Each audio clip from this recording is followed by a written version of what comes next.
доираҳои тиҷоратӣ ва ташкили намоишгоҳҳои молу маҳсулот муҳим шуморида шуд. барои тақвияти ҳамкорӣ дар соҳаи роҳу нақлиёт ва интиқоли молу маҳсулот бо истифода аз инфраструктураи нақлиётии Озарбойҷон, тақвияти ҳамкории корхонаҳои алюминӣ ва ширкатҳои нафту газ, иштирок дар татбиқи лоиҳаҳои бунёди нерӯгоҳҳои хурду миёнаи барқи обӣ ва роҳҳои инчунин истихроҷ ва коркарди маъданҳои кӯҳӣ таклифу пешниҳодҳои судманд карда шуд. ба рушди ҳамкории корхонаи Талкои Тоҷикистон ва ширкати Азералюминии давлатии нафту гази Сокари Озарбойҷон низ мароғ зоҳир гардид. ҳамчунин зимни мулоқот ба хариди ашёи хоми нафтии кокс, глинозём, маводҳои сӯхт, сохтмони нерӯгоҳҳои хурду миёнаи барқӣ, роҳҳои мошин, корхонаҳои истихроҷ ва коркарди неъматҳои моддии зеризаминӣ, таъмини амнияти озиқаворӣ, ҷалби сармоя ба иқтисодиёти Тоҷикистон мароғ зоҳир карда шуд. ҷонибҳо муҳимияти рушди ҳамкориҳоро дар соҳаҳои алоқаи ҳавоӣ, хоҷагии қишлоқ, масъалаҳои таъмини амнияти озиқаворӣ, сайёҳӣ, илму маориф ва фарҳанг таъкид намуда, изҳор доштанд, ки густариши муносибатҳо дар ин соҳаҳо манфиатовар хоҳанд буд. соҳаҳои туризм, равобити фарҳангиву гуманитарӣ, илму маориф, табодули донишҷӯён, ҷудо кардани квотаи таҳсил дар донишгоҳҳои якдигар аз самтҳои ояндадори ҳамкории дуҷониба маънидод гардид. изҳори итминон карда шуд, ки ҷонибҳо барои истифодаи имкониятҳои фарохи истифоданашуда тадбирҳои муҳиму мушаххас меандешанд. дар мулоқоту музокироти сатҳи баланд ҳамчунин мавзӯъҳои марбут ба вазъи ҷумҳурии исломии Афғонистон, муборизаи муштарак бар зидди терроризму ифротгароӣ, гардиши ғайриқонунии маводи нашадор ва ҷиноятҳои муташаккилу фаромарзӣ ҳамчун омилҳои таҳдидкунандаи амнияту суботи минтақа ва ҷаҳон баррасӣ гардида, омодагию ҳавасмандии ҷониби Тоҷикистон ва Озарбойҷон дар муборизаи беамон бар зидди хатару таҳдидҳои ҷаҳони муосир таъкид карда шуд. асосгузори сулҳу ваҳдати миллӣ, пешвои миллат, президенти ҷумҳурии Тоҷикистон муҳтарам Эмомалӣ Раҳмон аз президенти ҷумҳурии Озарбойҷон Илҳом Алиев даъват ба амал оварданд чун муносиб ба Тоҷикистон ташриф оваранд. баъди анҷоми гуфтушуниди ҳайатҳои расмӣ дар ҳузур ва бо иштироки президенти ҷумҳурии Тоҷикистон муҳтарам Эмомалӣ Раҳмон ва президенти ҷумҳурии Озарбойҷон Илҳом Алиев, маросими имзои санадҳои ҳамкорӣ баргузор гардид. зимни ин маросим 12 санади нави ҳамкорӣ ба имзо расид.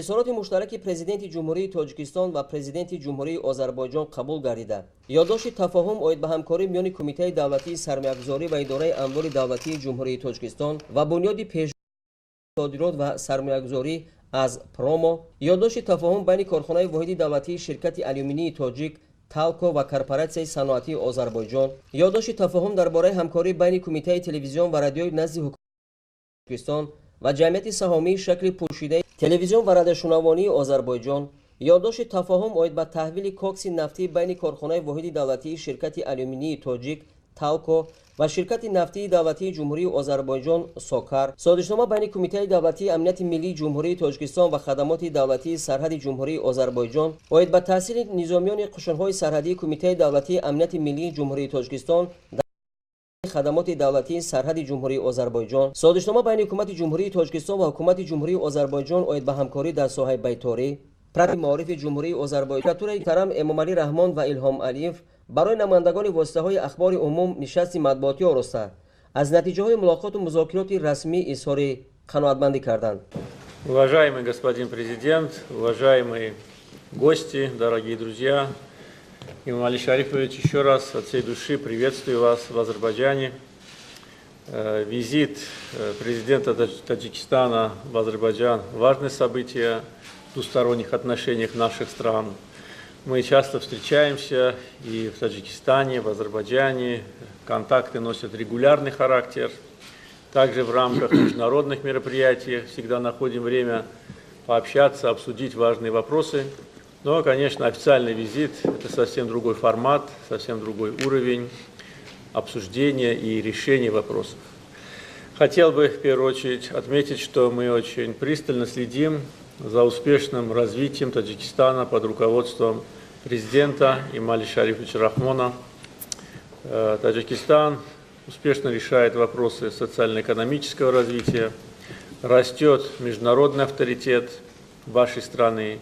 вы выступаете с очень важными глобальными инициативами, которые направлены на устойчивое, стабильное развитие, на решение важных социальных вопросов. В Таджикистане существует общественно-политическая стабильность, что является основным фактором для поступательного развития. Мы радуемся вашим успехам и уверены, что и дальше под вашим мудрым руководством Таджикистан будет идти по пути развития и прогресса. Сегодня мы и в беседе с глазу на глаз, также в составе делегаций обсуждали очень важные вопросы двусторонней повестки дня, вопросы региональной проблематики, и уверен, что визит будет иметь очень хорошие результаты, которые обязательно скажутся и на социально-экономическом взаимодействии, и еще больше между нашими странами, еще больше сблизят наши народы. Сегодня подписано очень много важных документов, которые создают важную правовую базу для наших отношений, и эти документы нацелены на результат. Думаю, что успешное выполнение договоренностей, которые мы достигли, приведет к значительному увеличению роста товарооборота и активизации нашей работы по многим направлениям. Конечно же, среди подписанных документов особо хотел бы отметить совместное заявление президентов Таджикистана и Азербайджана, подписанное только что. Это очень фундаментальный, важный политический документ, который охватывает все сферы взаимодействия между нашими странами. Этот документ подчеркивает высокий уровень политических отношений между нашими странами. В этом документе отражены основные приоритеты в сфере экономического сотрудничества, транспортного сотрудничества, гуманитарного сотрудничества, вопросов укрепления безопасности.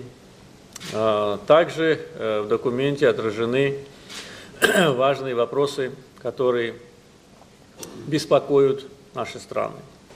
Уважаемые представители средств массовой информации, дорогие друзья, мне приятно находиться на дружественной азербайджанской земле сотрудничества. Сегодня в рамках нашего политического диалога состоялся конструктивный и заинтересованный обмен мнениями по широкому спектру вопросов как двустороннего, так и регионального и международного характера.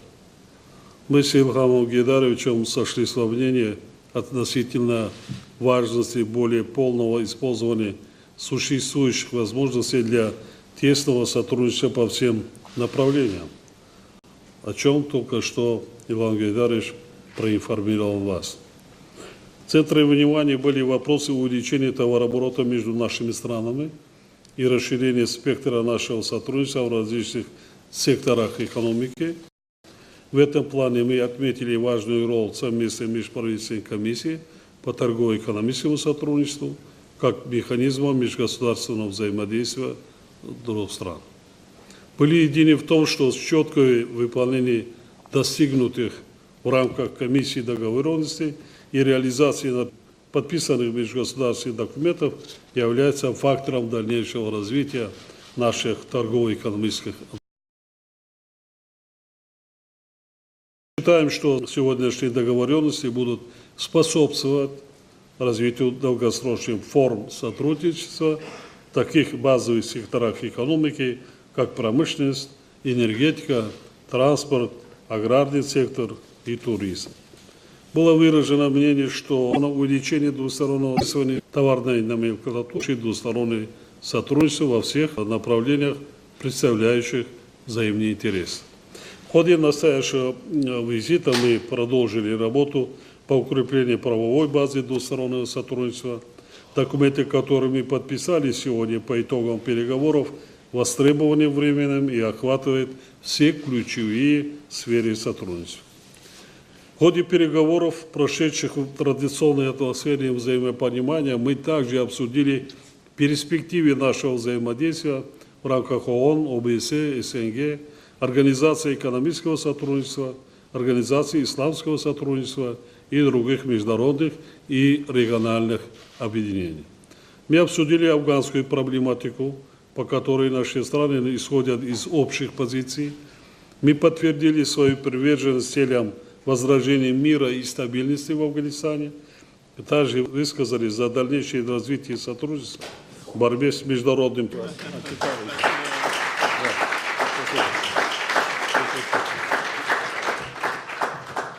дар доираи сафари расмӣ дар ҷумҳурии озарбойҷон асосгузори сулҳу ваҳдати миллӣ пешвои миллат президенти ҷумҳурии тоҷикистон муҳтарам эмомалӣ раҳмон дар шаҳри боку бо нишони эҳтиром ба таъриху тамаддун шахсиятҳои маъруф ва шаҳидони ин кишвар дар назди оромгоҳи раҳбари умумии миллии озарбойҷон ҳайдар алиев ҳамсари ҳайдар алиев зарифа алиева ва дар назди гулхани ҷовидони шаҳидони озарбойҷон гулчанбар гузошта бо ба ҷо овардани эҳтиром рӯҳи онҳоро пост доштанд. дар маросими гулчанбаргузорӣ президенти ҷумҳурии тоҷикистон муҳтарам эмомалӣ раҳмонро намояндагони воломақоми ҳукумати ҷумҳурии озарбойҷон ҳамроҳӣ карданд.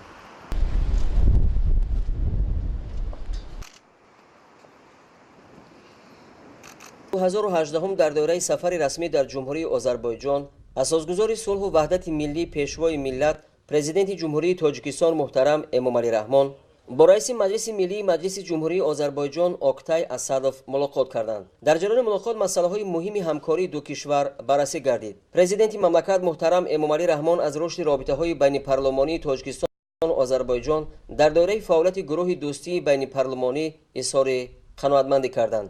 таъкид гардид ки айни ҳол парлумонҳои ҳарду кишвар дар арсаҳои гуногуни байналхалқӣ мавқеи худро ҳамоҳанг сохта оид ба ҳалли масъалаҳои мавриди таваҷҷӯҳи хеш табодули иттилоъ менамоянд. истифодаи таҷрибаи бои парламентаризми озарбойҷон барои таҳкими ҳамкорӣ ва табодули кор зарур шумурда шуд. изҳори итминон карда шуд ки алоқаи минбаъдаи байнипарлумонӣ метавонад ҳамчун омили муҳими таҳкимбахши муносибатҳои ду кишвар гардад. ҷонибҳо ҳамчунин истифодаи заминаи меъёрию ҳуқуқии равобити дуҷонибаро ки аз санадҳои байнидавлатӣ, байниҳукуматӣ ва байнисоҳавии сиёсӣ, тиҷоратию иқтисодӣ ва фарҳангию гуманитарӣ иборат аст, барои таъмиқи ҳамкорӣ зарур шумурданд. дар мулоқот ҳамчунин дигар масъалаҳои мавриди таваҷҷӯҳи ҷонибҳо баррасӣ карда шуд. дар охир президенти мамлакат муҳтарам эмомалӣ раҳмон аз раиси маҷлиси миллии маҷлиси ҷумҳурии озарбойҷон октай асадов даъват ба амал оварданд ки дар вақти муносиб ба тоҷикистон ташриф оранд. дар шаҳри боку ҳамчунин мулоқоти асосгузори сулҳу ваҳдати миллӣ пешвои миллат президенти ҷумҳурии тоҷикистон муҳтарам эмомалӣ раҳмон бо сарвазири ҷумҳурии озарбойҷон наврӯз мамедов баргузор шуд. ҷонибҳо муҳимтарин мавзӯъҳои марбут ба ҳамкориҳои байниҳукуматии тоҷикистону озарбойҷонро дар соҳаҳои иқтисоду тиҷорат, нақлиёту инфраструктураи нақлиётӣ, гидроэнергетика, кишоварзӣ, алоқа, илму маориф, фарҳанг ва сайёҳӣ мавриди баррасӣ қарор доданд. аз сатҳу сифати ҳамкориҳои байниҳукуматӣ дар асоси дуҷониба ва ҳам бисёрҷониба изҳори қаноатмандӣ карда шуд ва барои тақвияти бештари ин ҳамкориҳо дар соҳаҳои мавриди таваҷҷӯҳ зарурати фаъолгардонии комиссияи байниҳукуматии ҷумҳурии тоҷикистон ва ҷумҳурии озарбойҷон оид ба алюминӣ ва ширкати 11 август дар доираи сафари расмӣ дар ҷумҳурии озарбойҷон асосгузори сулҳу ваҳдати миллӣ пешвои миллат президенти ҷумҳурии тоҷикистон муҳтарам эмомалӣ раҳмон дар академияи дипломатии озарбойҷон бо ҳайати устодон ва донишҷӯён мулоқот карданд. академияи дипломатии озарбойҷон соли 2006 таъсис ёфта ҳамчун муассисаи олии таълимӣ мутахассисонро дар соҳаи дипломатия, равобити ҷамъиятиву байналхалқӣ, соҳибкорӣ, илмҳои гуманитарӣ ва технологияҳои иттилоотӣ омода мекунад. ҳайати омӯзгоронро дар факултаҳои донишгоҳ, олимон ва шахсони кордида аз озарбойҷон ва коллеҷу донишгоҳҳои пешрафтаи ҷаҳон ташкил медиҳанд. ҷамъомадро бо иштироки президенти ҷумҳурии тоҷикистон муҳтарам эмомалӣ раҳмон бо сухани муқаддимавии ректори академияи дипломатии озарбойҷон хафиз пашаев ифтитоҳ карда дар вазъияти тантанавӣ ва сарвари давлат муҳтарам эмомалӣ раҳмон барои саҳми назаррас талошҳову ташаббусҳо дар таъмини сулҳу собот дар минтақа ва ҷаҳон, таҳкиму тавсияи муносибатҳои дӯстиву ҳамкории Тоҷикистону Озарбойҷон ва рушди робитаҳои илмии муассисаҳои олии таълимии ду кишвар унвони олии доктори фахрии Академияи дипломатии Озарбойҷонро тақдим намуданд.